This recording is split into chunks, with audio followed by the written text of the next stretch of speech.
My name is Dr. Clodagh Harris from the Department of Government and Politics in UCC, and I'll be the chair for this afternoon's webinar.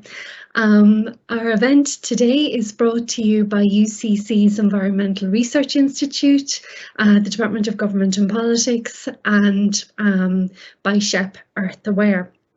If you would bear with me just for maybe a brief minute, I might run through some housekeeping issues with you before I pass over to Professor Peadar Kirby for his presentation. So during this MS Teams live event, all attendees' microphones will be on mute and attendees' cameras will not be transmitting. We would very much like you, this is very much a participative webinar, so we're very keen to get your comments and questions. So what we would ask you to do is to please put your questions and comments throughout the webinar in the question and answer box on your screens there on the right hand side, and also to use the thumbs up to kind of vote for questions that are similar to ones that you have yourself. Our event will be recorded and the recording will be made available to view on the ERI website. A link to this will be emailed to you in due course. So what I'd like to do now is just to give a very brief introduction to Professor Kirby, and he will speak for approximately 45 minutes, which leaves us about 25 minutes for questions and answers and discussions. And so many of you probably already know Professor Kirby, but for those of you who might not, he is a Professor Emeritus in International Politics and Public Policy in the University of Limerick, and he holds a doctorate from the London School of Economics. He is published widely on Irish and Latin American politics and political economy, on globalization and on vulnerability and resilience.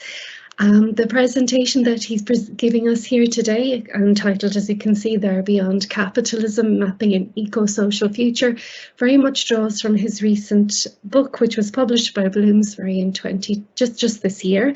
It's titled Karl Polanyi and the Contemporary Global Crisis, Transforming Market Society in the Era of Climate Change, and contains a foreword by President Michael D. Higgins. In 2018, a book that he co-authored with Tadhg O'Mahony, the book title is The Political Economy of the Low Carbon Transition, Pathways Beyond Techno-Optimism, was published by Palgrave Macmillan and has been referenced in IPCC reports. So we're very fortunate, indeed privileged, to have Professor Kirby here with us today to talk about his research, which is significantly impactful, as we have seen. Peadar himself is a resident of Cloughjordan Ecovillage in County Tipperary, and he coordinates the educational programme today. So I'm very much looking forward to passing over to Professor Kirby. So thank you, Peadar. The floor is yours, as they'd say, or the screen is yours. Thank you, Clodagh. Good afternoon, everybody, and welcome. So I begin on this move beyond capitalism to ask, where are we going? Do we see where we're going as a set of technical fixes, as, for example, NESC did in their major report for the Irish government in 2012, I think it was 7 or 8 volumes, in which they said that Irish people have every reason to be confident that Ireland can be and will be a carbon neutral economy by 2050. However, the evidence doesn't quite back that up. The EPA just this year is drawing our attention to the fact that Ireland has missed its 2020 target of cutting greenhouse gas emissions by 20%, coming in only at between 2 and 4% cuts. And we see this on the graphic, that our annual emissions allocations, which is the orange line, is going down, but our emissions aren't going down anywhere near in accordance with that. Now, the EPA is hopeful that we'll meet our 2030 targets through full implementation of the Climate Action Plan, but obviously the target has now been revised upwards by the EU, so we await to see what the EPA feels about us meeting that higher target. So that's all, seeing it as a series of technical fixes. Or do we see it instead in terms of the profound change that the German Advisory Council... Sorry, Peadar, Sorry, Peadar, excuse me. Your slides for some reason don't seem to be sharing, but Aoife has offered to share them for you if that's okay. If you could just let her know when to move from slide to slide. Apologies for this interruption and the technical glitch. Thank you, Clodagh. Okay, so am I seeing the slides? One second now. Yeah. So we're on the third slide now, Aoife, if we could go on. So the question then is, where are we going and how do we get there? So we know something about where we're going. The 2018 IPCC report has had a major influence on the way we all think about this, which spoke about the profound differences between the aim of keeping global warming to 2 degrees Celsius over pre-industrial levels and 1.5 degrees Celsius. And so we're now aiming for the 1.5 degrees Celsius reduced increase in warming, but we're not sure whether we'll actually get there. Now, this, therefore, to try to meet that target will require a much deeper cut in emissions, more than double and the emissions cut by 2030 instead of what had been originally forecast. However, it seems to me that what's far more interesting about the 2018 report is the much broader and more transformative agenda that the IPCC draws our attention to. And I give a quote here from the report that the profound transformations that would be needed to integrate sustainable development and 1.5 degree compatible pathways call for examining values, ethics, attitudes, and behaviours that underpin societies, infusing values that promote sustainable development, overcome individual economic interests, and go beyond economic growth. All of those really important phrases encourage desirable and transformative visions, which of course is what we need, far more ambitious visions than we have, and care for the less fortunate, something I suppose that during COVID times we've become more aware of. All of that is part and parcel, or should be part and parcel, of climate resilient and sustainable development pathways. And they link all that to the Sustainable Development Goals. I just want to draw our attention, however, to the fact, as wonderful as these are, that the concept of sustainable development has been for decades now highly contested, which the IPCC doesn't advert to in any way, and that in fact we know very little in real terms about what might constitute sustainable development pathways. There are very, very few empirical studies, especially about developing countries. So if we go on, we can see that developing countries are the ones which are bearing the brunt of what is being caused by the developed countries. So we're the debtors in this ecological debt, and they are the creditors. But how we're going to get where we need to go by acknowledging the extent of the debt that we owe the poorest of the earth is another enormous part of the challenge. And if we go on, we see that we're doing this in a context where we have multiple challenges of historical proportions that we're facing. And it takes the views of historians to really draw our attention to the severity and the radical nature of what we're facing into. A period of heightened uncertainty, where the old ideologies are clearly no longer working, where there are small and large scale tipping points. We're reaching all of them and they're adding up to a global sense of crisis.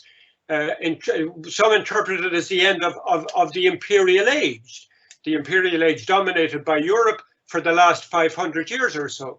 And whether we're going to wake up to the lessons that this is teaching us, that what we need is cooperation if we're going to survive on this planet, that might be self-evident, but are we going to realize it? That's the great imponderable.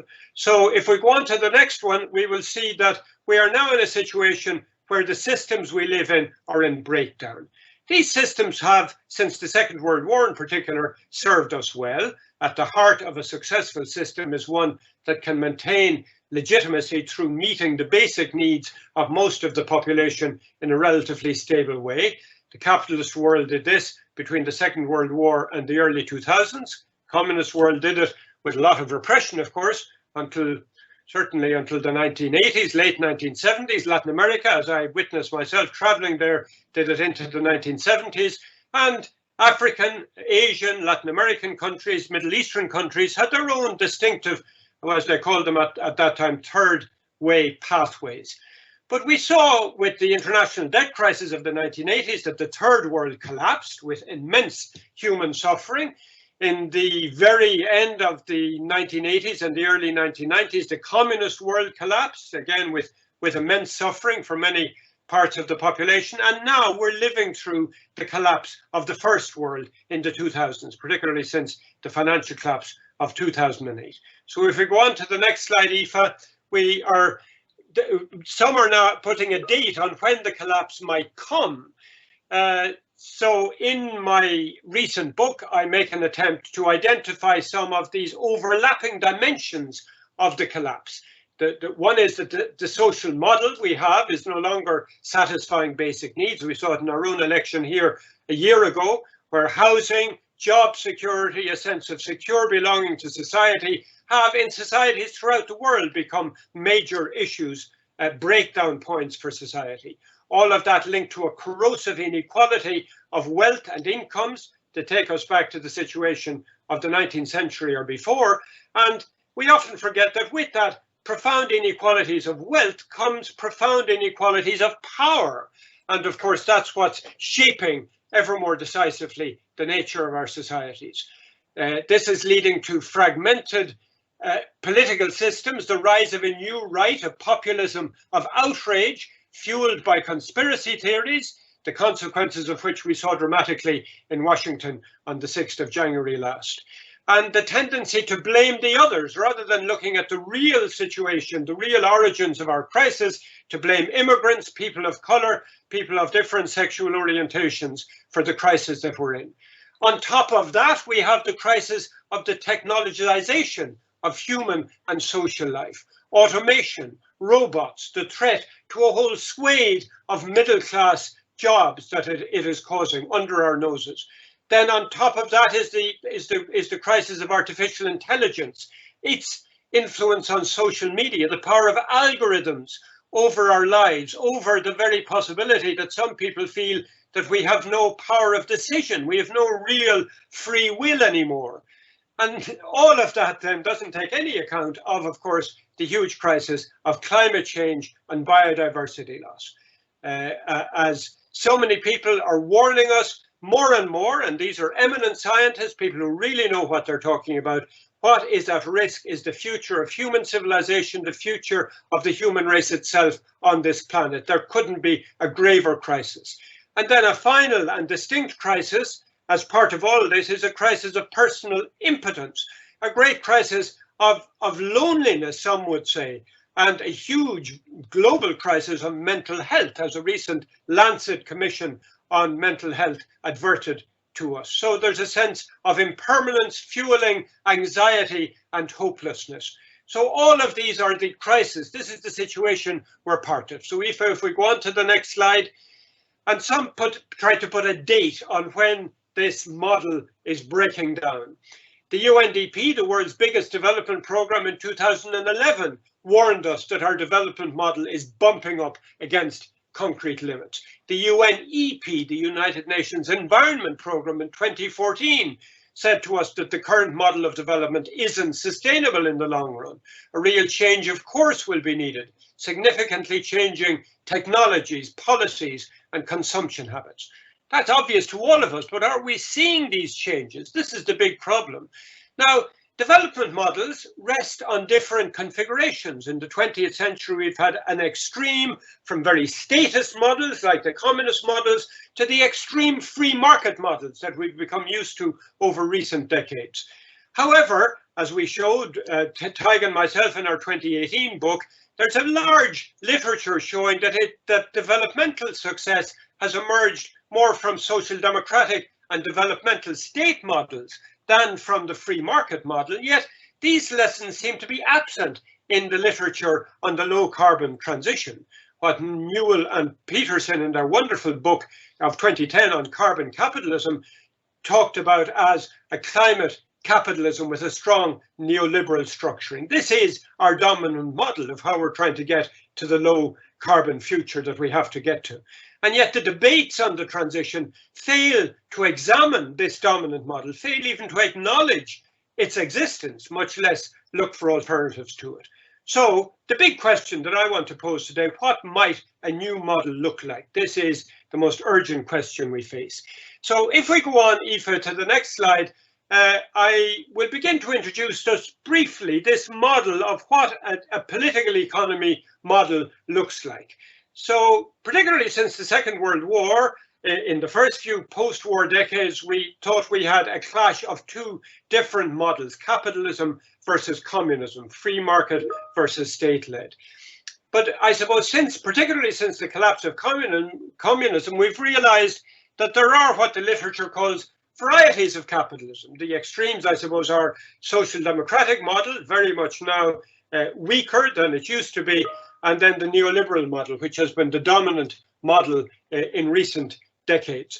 Now, behind each of these lie fundamental theoretical contributions, theoretical assumptions, if you like, that underpin each of these models. So we had Keynes and his managed capitalism underpinning the social democratic model, and that replaced then by a neoliberalism based upon the assumptions and the beliefs of Friedrich Hayek.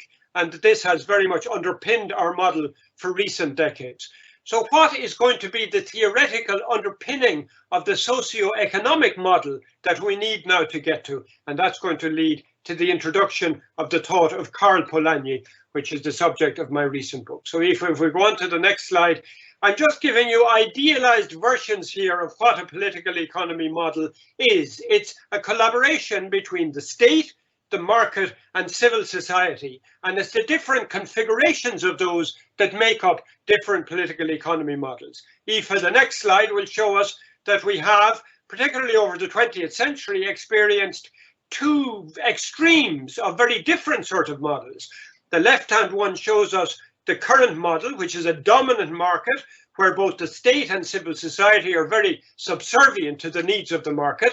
But the right-hand one reminds us that for much of the 20th century, both right-wing and left-wing states, communist and fascist states, were the dominant models, where the state is all supreme, and the market, particularly in communist countries, played virtually an insignificant role, and civil society was very much repressed and under the control of the state. If we go on to the next one, we'll see that there were different configurations of these sorts of models, from extreme right to extreme left, passing through moderate right and moderate left, which were the dominant models that we knew, particularly in the Western world, and those all involved different mixes.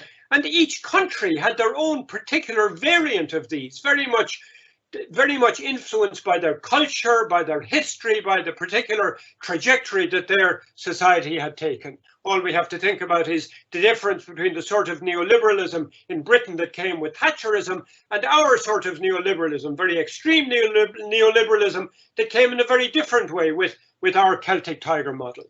So Aoife, the next slide will show us where we have to go. We have to go to a very different sort of model where both economy and society are now nested in something that up to now has been really forgotten about, which is the environment, which is the ecosystem.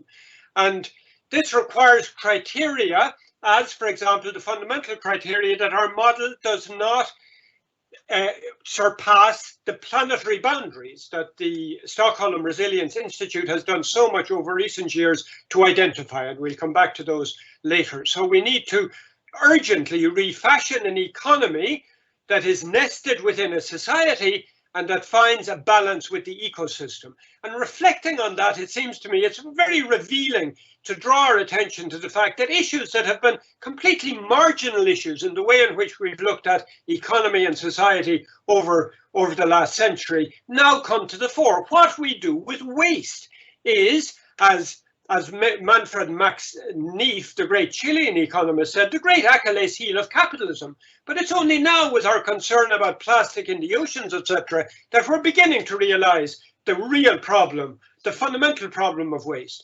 Then our use of resources and the way in which we're using up the resources of the planet is again coming to the fore in a way that we've never had to think about before. And the pollution of air, of soil, of water, of the atmosphere, which our model is doing hugely, massively, all points to collapse. Again, these come to the center point of where we need to go with the sort of model that we need to develop. And this draws our attention to the fact that our very systems of knowledge, the very disciplines that we have shoehorned our knowledge into, have themselves been the product of this industrial model. So the way in which our social sciences operate within their silos of economics, of sociology, of politics, are themselves the expression of the sort of model that we need to get beyond. So if we go on to the next one, Aoife, this brings us to break down the distinction between models and paradigms. Paradigms are, if you like, the fundamental value systems and assumptions that are the fuel in the wheels of the systems. And the most insightful person analyzing the paradigm that dominates the way in which we operate today is Pope Francis in his encyclical letter Laudato Si, where he spoke about the techno-economic paradigm. This to me gets us to the heart of the way in which our model operates, where he wrote that it can be said that many problems of today's world stem from the tendency, at times unconscious, to make the method and aims of science and technology an epistemological paradigm that shapes the lives of individuals and the workings of society.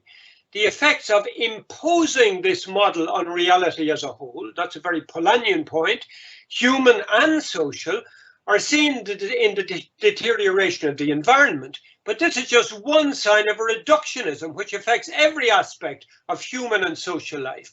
We have to accept, and this is really important, that technological products are not neutral. We think of them as being neutral, for they create a framework which ends up conditioning lifestyles, shaping social possibilities along the lines dictated by the interests of certain powerful groups. This is where agency comes in, that this serves the interests of certain powerful groups.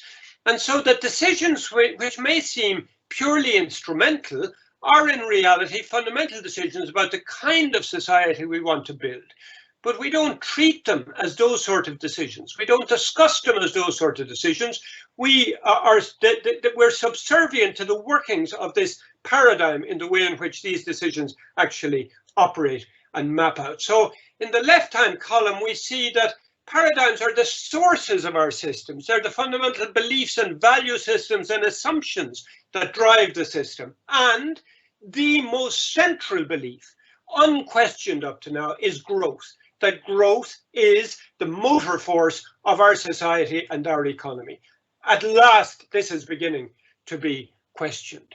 And behind all this, then, this illustrates for us that really we are not facing the evidence that the way in which our models operate is like a machine. It's in a structured way. And a very illustrative way is to take the work of Donella Meadows, who was one of the authors of the major report in the early 1970s, drawing our attention of the limits to growth. Now, that was rubbished at the time, people saying that this was completely exaggerating, and yet the evidence since then has shown that this was very accurate, but we failed to be able to see the evidence. And now, of course, we're in a far, far worse situation because we failed to do that. Donella Meadows, I mention her there because she sees paradigm change as akin to the conversion in the life of an individual. So it shows how it's the most difficult element of systems to change. And this brings us then to the heart of our assumptions of how policy is made.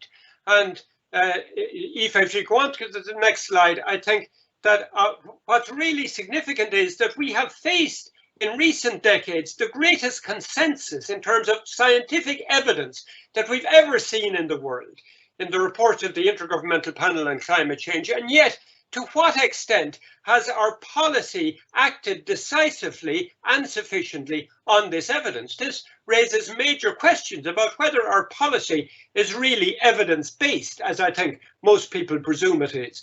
And now we have further alarming evidence that the re-emergence of conspiracy theories shows that influences that fly in the face of all scientific evidence can constitute firmly held beliefs, as we saw in the Washington assault on the Capitol building in January last. So I suggest much policy is far more influenced and constrained by dominant paradigms or counter paradigms than it is by hard evidence. And that really is a very difficult challenge to have to face, but it's a central challenge. So if we go on, Aoife, to the next slide, this was expressed, I suppose, very simply, but very starkly by Greta Thunberg when she made the simple point: what's the point of learning facts when the most important facts given by our finest scientists are ignored by our politicians? How right she is. So the next slide is my attempt to try to make sense of this disjuncture, if we could go on to the next slide, between what the evidence is screaming at us and how little we actually are in the filtered way in which we deal with it. And my take on this is that all the actions we take in response to the evidence have to conform to and fall within the limits of our dominant socioeconomic system. And this has two parts to it, this dominant system. It is, on the one hand, an urban, mobile, consumer society. Notice all these adjectives are important. It's based upon industrial scale production of goods and services within a growth economy. That is an attempt to describe in a comprehensive way what our core model is. And behind this then lies a set of beliefs of the ways in which this is organized. Currently, a very strong neoliberal way of organizing it. We had in the past a very strong social democratic way of organizing it. But beyond the way in which it's organized, this system still exists.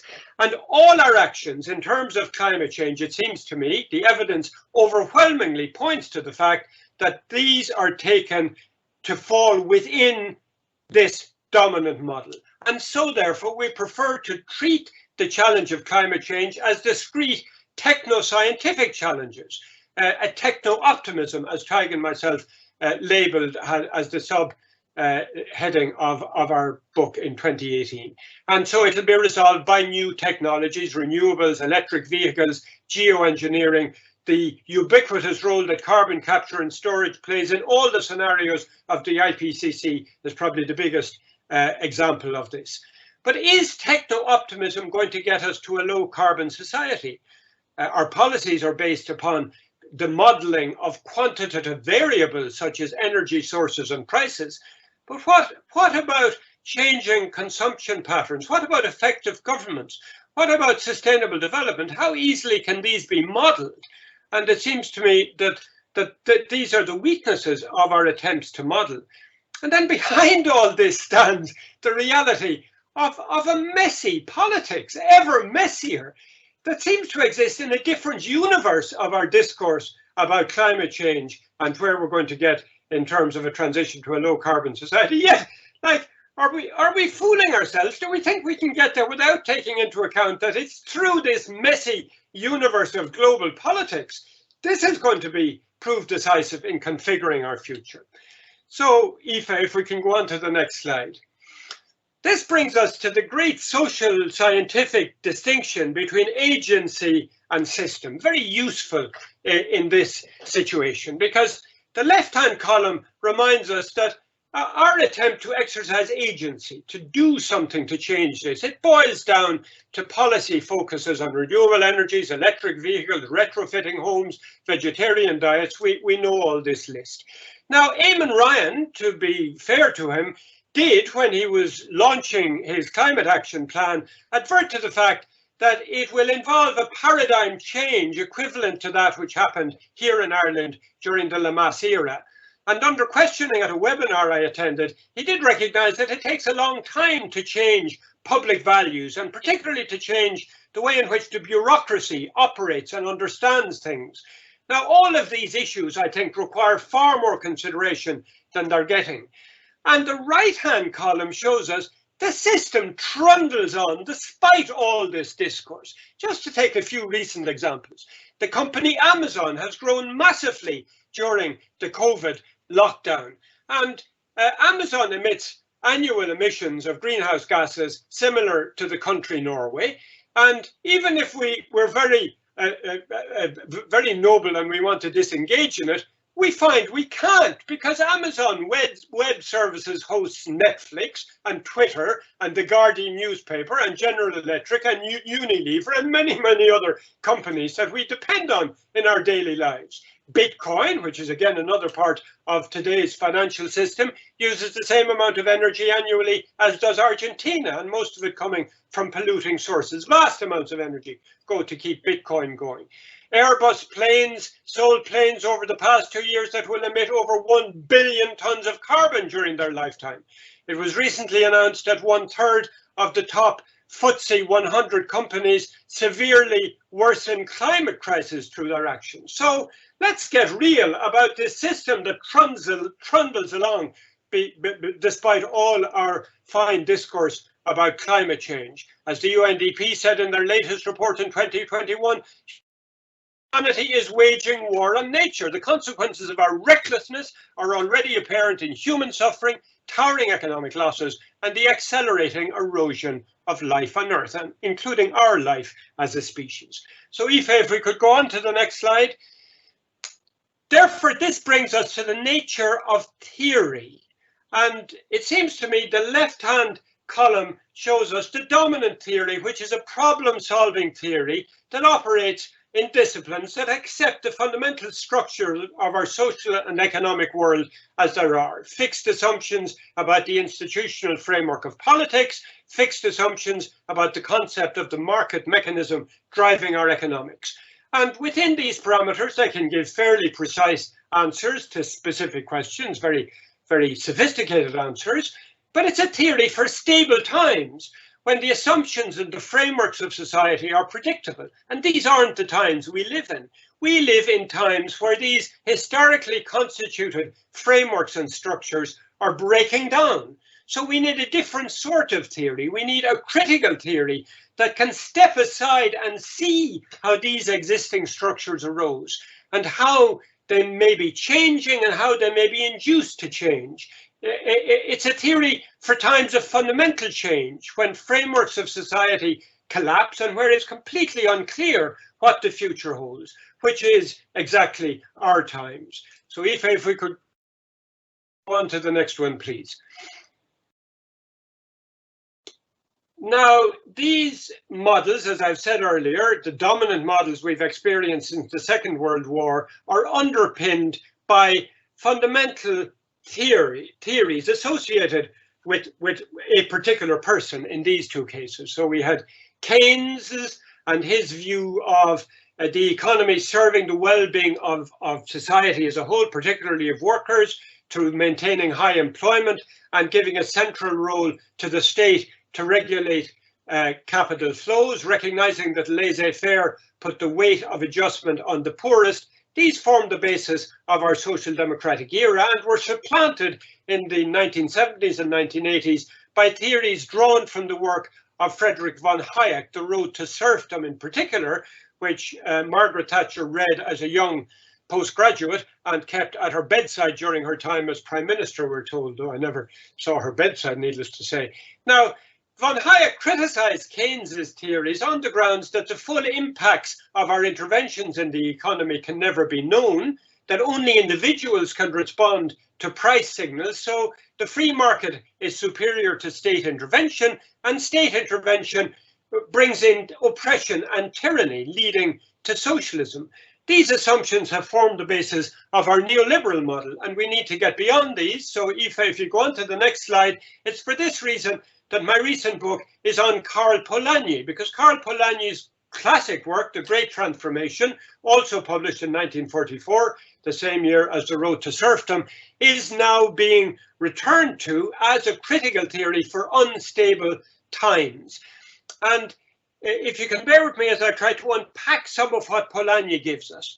His fundamental point was that markets must serve society and be integrated into social values and social institutions. And that for the first time in history, the British Industrial Revolution, and that's what the Great Transformation is really about, created a new sort of society run according to the needs of the market mechanism, not according to the needs and values of society. This led to war and to fascism and to the destruction of society. He called this market society. And this destruction happens because within market society, the attempt is made to treat land, labour and money as commodities to be bought and sold. Now, Polanyi labelled these fictitious commodities, but of course, labour, human beings, land, nature aren't commodities to be bought and sold, but that's what market society tries to treat them as. And so therefore, in doing this, he drew into the centre of his social theorising the relationship of society with our natural ecosystems. He was a pioneer in doing this. And therefore, the main task facing us is how do we re-embed the market in society? And he identifies three principal forms of social integration to do that, forms that existed in all societies, he says, before the advent of the Industrial Revolution. Reciprocity, what we often call the care economy, redistribution. Both reciprocity and redistribution, of course, have been greatly weakened over the neoliberal period, and then exchange, particularly exchange in terms of the market mechanism, has become the dominant form of social integration.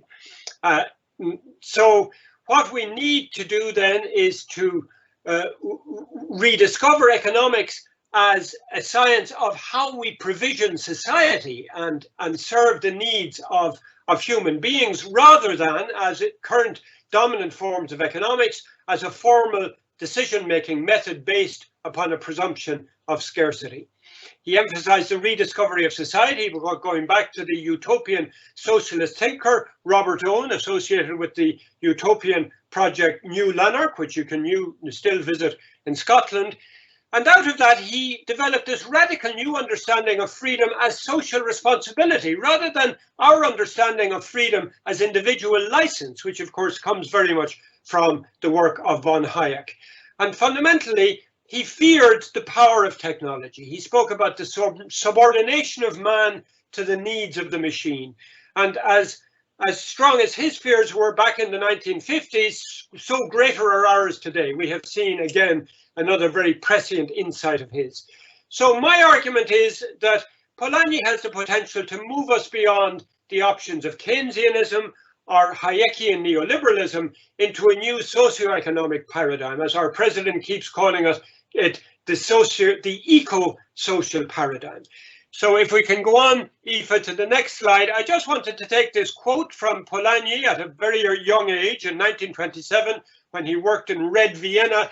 And I think this quote sums up our dilemma today in a way that's far greater than when he wrote it 100 years ago. And bear with me as I read it, and please attend to it. This, to me, is the most fundamental insight. World history still presents the eerie image of desperate children who, enclosed in a cage on a cart, are rolling towards an abyss. We are all grown-up children of this sort, but we have ourselves built the cage that makes us helpless, and we are also holding up the inclined plane on which the cart rolls. And we have created the gravity which has become fatal for us. Humanity, even civilized humanity, does not represent a unity. It is not a subject. And if it were, then its organization would not make possible a universal goal, nor a development of solidary power, the power of solidarity. Not only do the segmentation of states and the confusing and antagonistic character of the economy exclude this, the confusing relation between the political state on the one hand and the economy of society on the other also excludes the setting of a universal and thus political economic goal at the outset. However, we can only speak of humanity's freedom when it constitutes itself as a subject and is capable of expressing its own will.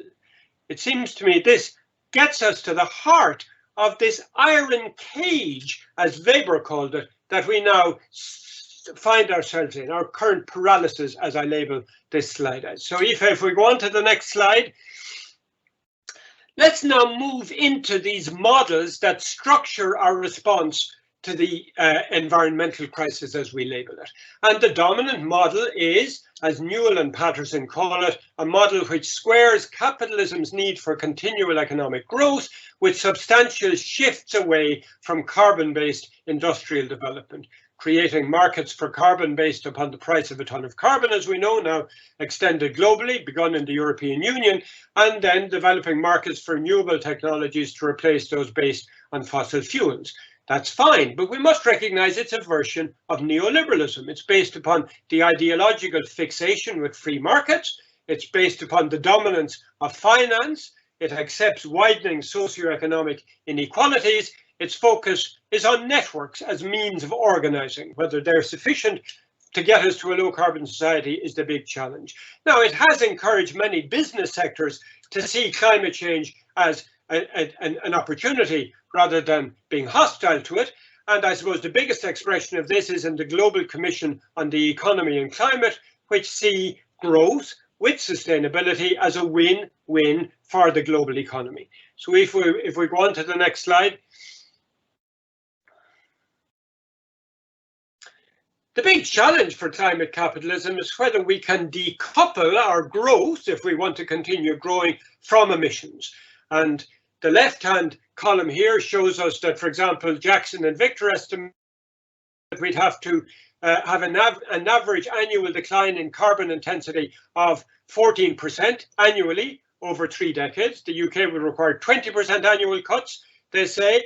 And if we're then to give more operating space to the developing world to catch up with us, our level of decoupling would have to be greater. Outside COVID, the greatest we ever managed to decouple was 3% annually. Under COVID, the estimate is that we decoupled by 7%, that we reduced emissions by 7%, but before the end of 2020 even, they've already been rising. So Jackson and Victor see no evidence for absolute decoupling at all, and Ian Goff, in his really very powerful and important book in 2017, finds a tragic contradiction between growth, between climatic instability and egregious inequality. So decoupling, the evidence isn't for decoupling, and yet we trundle along with our model of climate capitalism, presuming that decoupling is going to happen. If we go on to the next slide, Aoife, please. Now, even the dominant, yes? 5 more minutes. The dominant, thank you very much. I make it that I have 7 minutes on my phone. The dominant model of economics is itself recognizing this. The recent report of the Das Kopter review that came from the economics department in Cambridge University, the heart of orthodox economics, acknowledges this, and this is a graphic taken from it. We'll move on more faster, Aoife, so if we could. This is taken again from the Das Kopter report. Now, we won't concentrate on it here, but just to draw your attention to the fact that here is a report by a mainstream economic entity that is presenting us with what is virtually utopian, certainly revolutionary levels of transformation of every sector of society. So this again, if we face the evidence, they're recognizing what we need. Next slide again, quickly. Let's move along more quickly if we could. So what's required then for transformative change? On the left-hand column, we have the mainstream green capitalism, climate capitalism, whatever we want to call it. Below that, we see a new critical one emerging. For example, in the letter signed by the 238 academics across Europe for a post-growth future in 2018. And on the right-hand column, we can see that Polanyi gives us many of the elements for this more critical and different model. The next slide, Aoife, please. So this is the letter by the EU academics. We are now exceeding the safe operating space for humanity on this planet, they write, and there's no sign that economic activity is being decoupled from resource use or pollution at anything like the scale required. So they call for post-growth futures. The next slide. And most people in the EU agree with this, as opinion surveys show. They think the environment should be a priority even at the expense of growth. The next slide.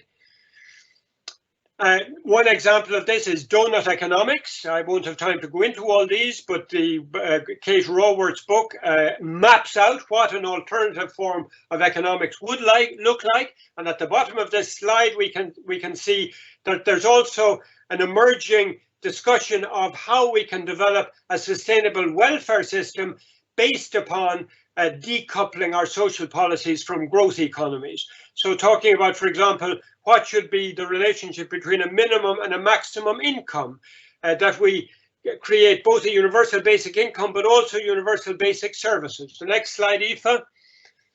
And this is then the graphic of the donut, which is that we operate within the planetary boundaries, which are the outer boundaries. We've already exceeded 4 of these planetary boundaries. And then the internal boundaries are the social boundaries, where already we're not meeting the needs of humanity, social needs, and that we have to combine both of these. That's the donut economics. The next slide, please.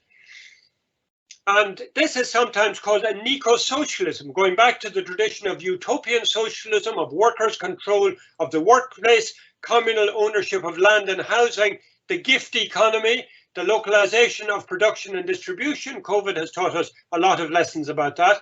The Austrian economist Christian Felber, in his Economy of the Common Good, has mapped out what such an economy might look like. Paul Mason, in his book on post-capitalism, thinks we've got all the conditions for it now. With infotech, large parts of the utopian socialist project become possible, he says, from cooperatives to communes to outbreaks of liberated behavior. The next slide. And we can see that this is already emerging. This isn't an alternative model in the future. We see it in the sustainable economy, the sharing economy, the social economy, the collaborative economy, in cooperatives. This is a photograph taken from our own Ecovillage, which itself is seeking to model such a post-carbon future. And there are many, many projects, particularly around Europe, that are doing that. The next slide. And this new model then will require the bringing society to the fore. Our last models, the socio-democratic model had the state to the fore, the neoliberal model, the market to the fore, the eco-social model must put society to the fore. But with the state enabling civil society to experiment through the decommodification of land, labour and money, absolutely central to this, a financial system to serve society rather than speculation, with the well-being of humans and of nature as being the goal, not GDP, and then radical actions to curb inequality, such as maximum incomes, etc. And the penultimate slide is then my conclusions, that neoliberal capitalism is shaping the dominant responses to climate change. It's been good for profits, but is it adequate to the goal of transitioning to a post-carbon society? And that we need to break out of the parallel techno-optimistic universe in which climate change is framed and responses planned, and grapple with the messy world of values, attitudes, behaviours, transformative visions, caring for the least fortune, society and its relationship to the economy and to the state. And the basic questions then are what political economy model can get us to this post-carbon society, where we have to go, and what now are the most effective means of action. I've given you some of the ideas that are floating around. But change is coming from the bottom up, and what we need is to build a better collaboration between bottom-up, radical bottom-up, innovative, creative change, and then top-down transformation of politics towards an enabling state that can facilitate this change to take over and to shape our new eco-social model. Thank you very much. Thank you, Peadar. Thank you.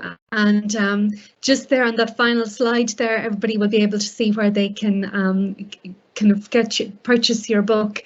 And as I said, thank you. That was very powerful, very important and hugely thought-provoking.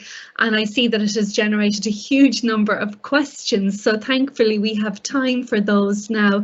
So what I'll do is I'll go through. We have been kind of keeping an eye on the ones as they come in terms of their popularity, but we'll get to them all. We'll do our very best to get to them all. So the three that seem to have received the most votes, for want of better expression, are, the first one is from Jorge D, and he asks, When do you think we are going to reach the breaking point in which governments or corporations will start using a circular bioeconomy model to try to solve the climate crisis? So that's one question. Then there's another question from Ashling, and she asks, how can we communicate to people that government or corporate structures are not going to save them? How to communicate that community level preparation is needed alongside huge investment sharing, for example, with the Global South? And then I'll just include a third one in this suite of questions because there are others. The third one there then is from Katrina, and she asks, what do you see as the responsibilities and possibilities of the university in accelerating the just transition? Oops, that's just disappeared on me all of a sudden. And she's asking, I suppose, what role should we play as educators and as researchers in this? And then I'll come to the others. So I'll pass it back to you then, Peadar.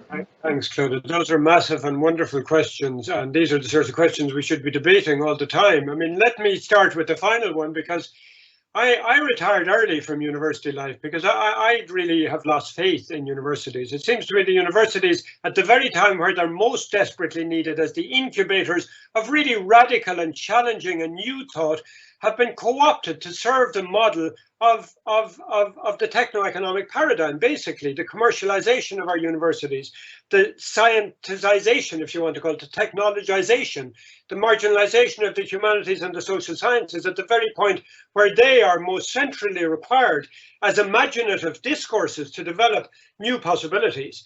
So, I mean, I would call on people still working in universities for far more radical pushback.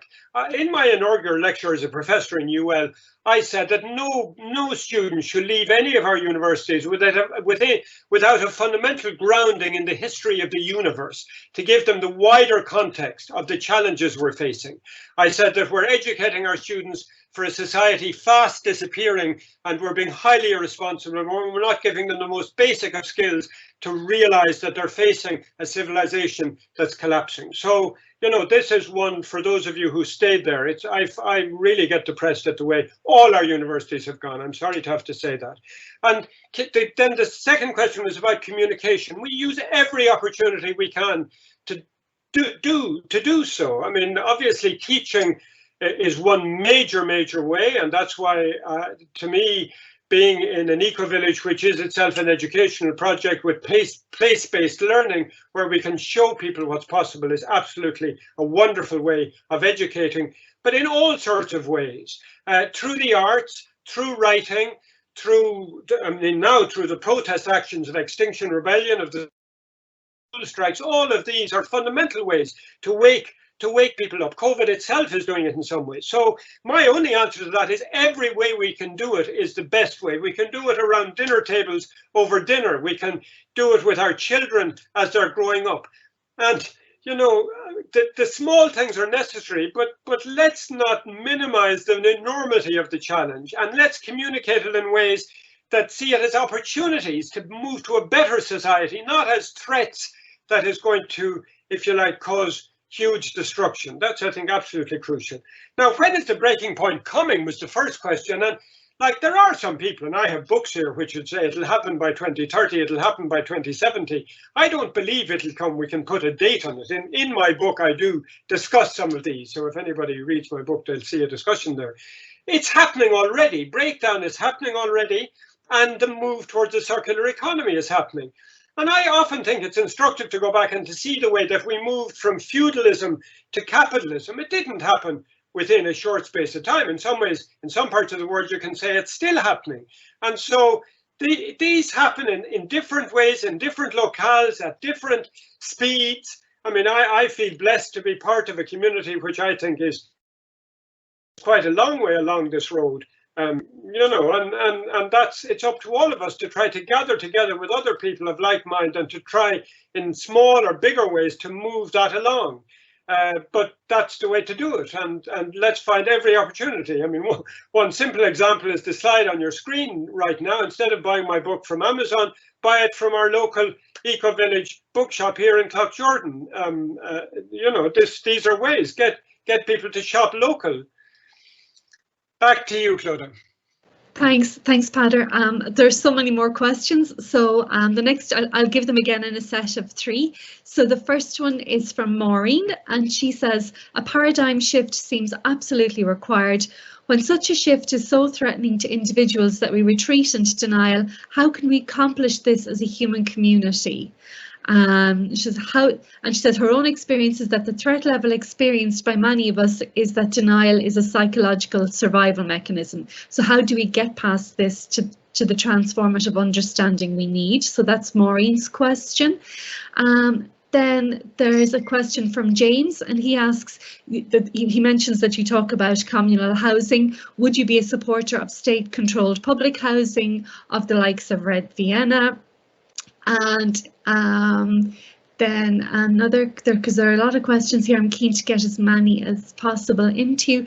Then a question from somebody who doesn't give their name. From my experience, people draw away from isms. While I would support calling for eco-socialism and indeed have tried demonstrating that these ideas have historical weight, etc., how would we best generate a sense of unity in those who we are trying to create a difference? And then I'll just add a 4th one there because there are so many. There's one here from Connor, and he says the UN Sustainable Development Goals refer to responsible consumption and how investments need to reorient themselves towards the green economy, etc. Do you view this as helping to change focus towards different metrics, or is it pure folly, open to co-option by the usual growth compulsions? I'll pass back to you, Peadar. Oh, thank you. What a wonderful, massive questions. Yeah, the first one was about paradigm shift. I mean, I think paradigm is a bit of an abstract word, but I find it very helpful as a way of describing what we're doing, because you know, if we put the focus just on the model, we're putting the focus on sort of concrete things out there. Paradigm shift has to do with us. It's like almost like a conversion experience. And the person who asked the question is right. Like, for any of us, the first stage is denial. And in many ways, denial is a positive stage because it shows we're grappling with the issue. People are caring about it and they're denying it. They're trying to protect what they have. I think we have to help people through the denial stage. And that's where, you know, presenting it as a series of really wonderful opportunities, highlighting the way in which our society has become so dehumanizing in so many ways, so fixated on consumption as distinct from really nurturing ourselves, so profoundly individualist in destructive ways rather than drawing us together in ways where we can support one another. All of these are ways in which, in our own personal relationships, our family relationships, our friends, the wider community, if we're educators, if we're media people, if we work in businesses, wherever we work, we're meeting people. And in our everyday discourse, we get all sorts of opportunities to do this. But you know, denial, I think we treat it as a first stage. You don't fight it, you try to support it. You try to draw people on beyond it into facing and dealing with some of the real challenges. So I hope that's of some help, but that's, I mean, it is something that we really need to be aware of. The question on communal housing and state control, I think, is a really interesting one because, of course, in many people's eyes, the alternative to a market-led model is to go back to a state-dominated model. But one of the things we learned from the 20th century is state control can be devastating. It can be highly inefficient. It can lead to awful, including environmental destruction. So that's why, to me, the new model has to put its emphasis upon society, and the actions have to come from much more from bottom up. And of course, so many of the new opportunities developed by technologies allow us to do that. We can all have our own homes, as I have solar panels on this house that I'm speaking from. We can generate our own electricity, for example. So all of these technologies, if they're used correctly, allow us to put the power into our own hands. So communal housing, I think, as you allude to the experience of Red Vienna, and of course Polanyi was very, very influenced by what he saw in Red Vienna, and much more of that was much more based upon municipalities and local cooperatives of all sorts of kinds, production, distribution, etc. I think that's the model that we need to move with as socially based model. And certainly my experience living in this eco-village for the last decade makes me realize that there is the most astonishing creativity in any community. Ours isn't any way different, except that we've come together and tried to live sustainably. And I marvel at the constant creativity of this group of people that I'm so lucky to live among. The next question was about isms, and I sort of agree. You know, I started writing my book convinced that we need an eco-socialism, and then I moved away from it. I'm influenced by President Higgins' emphasis on the eco-social paradigm. So I agree with the fact that isms can become sort of hard defined ideological, almost battlegrounds, and that's what we don't need. We do need a sense of unity, and we need to realize that in many ways the old splits between left and right, if not redundant, because I think the fundamental sort of value orientation of them is still is a very fundamental shift, but very fundamental division in humanity. But it's to encounter those fundamental values rather than the sort of hidebound ideologies that they can become encrusted in, and to move back into a human experience as a way of uniting us. We can in our discussions together, we can enrich ourselves by realizing that we can appreciate different things through different lens, if you like, but to realize that it is out of a sense of diversity that we all bring something to this discussion, rather than out of a sense that we have to be right and they have to be wrong. That's crucial as a mindset going forward, I think. And then the issue about responsible consumption and the SDGs. I don't know if the question referred to whether the SDGs themselves are at risk of being co-opted by the dominant system. I'm a bit skeptical, I must say, at a global community that defines 17 goals and thinks that by doing that we can really grapple with the complex issues that I've tried to present in this lecture. But they're better than having nothing, I suppose. But I agree with the view that they can easily become a distraction from the real task if we focus on them as goals rather than seeing them as a set of objectives, some of which are not very well formulated. I mean, the growth economy is still in one of those, and I'm not at all happy with that. So we have to treat them with caution, but as one tool that can be useful. That's the way I put it. Thanks, Peadar. There are so many comments as well. Thanking you for a brilliant talk. So I'll give you a few more questions, and then there's actually a statement as well. So this comes from somebody whose name I don't have, and he or she asks, how do you address population growth? The demand for resources the demand for resources for a higher standard of living will lead to increased pollution. So it's around population growth, and then I suppose that the more population, the more potential pollution. And then another one from Ulya, how do we best educate the problems of climate change, consumption and capitalism to those who believe in conspiracy theories and those on the far right? For example, so the question is, how do we explain science to anti-science believers? Then there was a question here as well. Yes, somebody saying they agree fully with you about the universities. They say they work in one. President Higgins has good talks and writing on this, and basically asks, how do we deal with the money and power of the corporates, many of which have more power and resources than governments? And the person recognises that that's a huge question.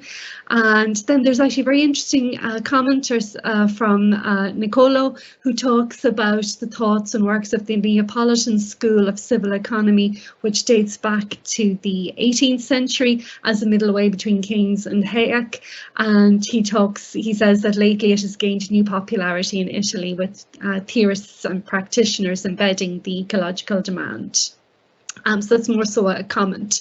So I'll pass over again to you, Peadar, and hopefully we'll have time for another round of questions. Yeah, I'm trying to answer these as quickly as I can. Yeah, the population issue has been a huge issue, but really it's an issue that's been put to bed. I'd make two quick points. Number one is that we were surprised by UN projections that, in fact, the future is going to be population constrained rather than having too much population. And they had predictions out in the last few months that many countries, particularly European countries, are going to have populations that are fast declining in the future. The second point I'd make is, have you ever correlated the countries with the biggest population and the levels of carbon footprints? Because population in many parts of the world, particularly in Asia and in sub-Saharan Africa, where you have large growing populations, they have the lowest carbon footprints. So high populations don't lead to high carbon footprints. It's the countries with the less density of population that have the highest carbon footprints. So, you know, there isn't a relationship between them, and that's important to recognize. Now, that raises other issues about developmental levels and poverty levels, etc. And we could talk a lot about that. But I'm just pointing to the particular issue of population, which has been a huge issue in these debates over recent decades. How do you educate people who are prone to believing in these conspiracy theories about the problem of climate change? I think this is a huge issue, and I can only say I have no answers to it. I mean, the conspiracy theories, as history shows us, tend to arise in times of fundamental social breakdown and groups feeling very threatened by change. And I think the focus has to go on that, trying to provide people with more secure senses of belonging to society, where they can be feel less threatened and pulling back and reacting against society, and feel more that they can open up again. Now that's a very vague and not very satisfactory answer. And again, it's a huge issue that we could deal with. Now, how to deal with corporates is an interesting issue. And I mean, the basic question is, and it's interesting that it came out in debates in both the British general election in 2019 and in the primaries for the US presidential election, with some of the ideas put forward by Elizabeth Warren and by Bernie Sanders. You know, it really is a question of public regulation of corporates. We have now the agenda about the ways in which we're trying to deal with Facebook, in particular, with Google, etc. And that's at least coming into the public domain. And then with the taxation of big multinationals, EU and the OECD are moving on that. I mean, rather slowly, but at least there's a bit of a sea change coming. And the more in which we can elect people to govern our societies who believe in these issues and are going to decisively push them forward, I think that's the only way. And of course, in our universities, we should be raising these issues at a theoretical level, etc. But the real place for action is in our parliaments. Thank you very much, whoever gave me the notion of the Neapolitan School. I don't know about it, so I must look it up. If you have any information, please send it to me. It sounds fascinating. And of course, these are the you know, there's so much richness in all our societies in so many different ways which we can draw on. Now, if we can open up the agenda, you know, free ourselves from the straitjacket of a growth obsession into the rich debates that are emerging in this space of degrowth, which I'm really excited by. Do we have time for another quick round? I'll do my level best, Peadar. I think we do. You're playing a blinder in your answers. You'd be delighted to hear that you're already inspiring action within UCC. There's a post here that says, should we start a group of society here in UCC about challenging university norms? So I think that's great. You're inspiring action, and yeah, it's a very interesting question. I hope the person contacts us again afterwards. So there's a question here from Kate, Peadar. She says there is immense pushback and inertia from state agencies, unfortunately even including some nature conservation agencies and NGOs, against empowering communities. Instead, the model of informing is still dominant over real engagement.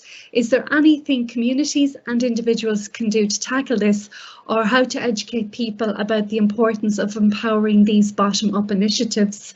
And what I might do is just take one more question. And forgive me for those if I have missed your question. We have done our best here to try and get to as many of them as possible. Yeah, and then there's a question here about how does the professor view donut economics? As I can see, there's a talk on that coming up very soon again, but I suppose Mose Jacobs would like to hear your views on that, and then we might just call it a day after that then, Peadar. Thanks, Clodagh. That's a very interesting first question about the attitudes of state agencies. I totally agree with you, and of course that's the point I'm trying to make. That you know, many of us have had a benign view of the state, and of course the state is very important. I'm not denying that, but we must also realise that the state, if we allow the state to dominate power, then, you know, even if it's a very benign state and operates very well, it is operating according to a particular logic. Now, my answer to this is that we don't hand our power over to the state. We as communities do things, and we force the state to engage with us, not on their terms, but as much as possible on our terms. Now, that's a tall order, but certainly since coming to live in Cloughjordan Ecovillage, I realise, you know, we try to do as much as we can. Of course, the more in which we can have a state that's engaging with us and that's facilitating it, all the better.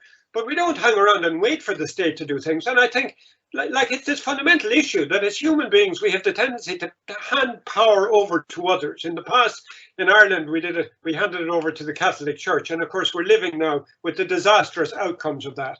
And similarly, in many societies, in the most successful social democratic societies, power was handed over to the state. I did a study myself in Sweden, where I realized, you know, from an Irish standpoint, we thought of Sweden as being a wonderfully progressive state, but civil society was completely dominated by the state. So we need a much more activist, creative, engaging, challenging civil society. That's, I think, at the heart of a Polanyian view of where we need to go.